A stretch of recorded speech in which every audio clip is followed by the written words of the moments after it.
Laing Greyhound Operation ang gipahigayon sa male dormitory sa Cebu City Jail. Doon ay daghang mga kontrabando ang nasakmit. Ani ang report ni Nico Serino. Alas 5 kaganihang buntag gihimo ang Oplan Linis Piitan sa Cebu City Jail. Gisiksik sa mga otoridad ang tibuok second floor sa Drug Offenders Building. Mato di Jail Warden Superintendent Renante Rubio, gilusad kini base sa impormasyon nga ilang nadawat.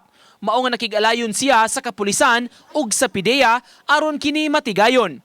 Ubay-ubay nga mga kontrabando ang nakumpiskar, lakip na ang napo ka mga cellphones ug lain-laing klase sa mga hinagiban. May 19 ka mga pakete usab sa gituuhan nga shabu ang nasakmit.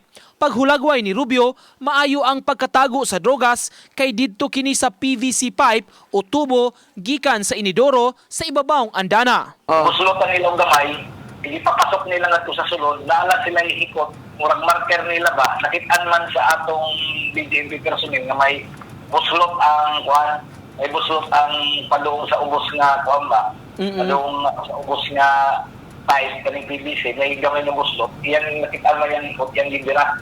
Gihangupsab sa kapulisan ang mga nakumpiskar nga kontrabando. Namantay memorandum agreement between sa PNP and BGMP kanang Oplan Galugad nato ug ang Greyhound operation nila.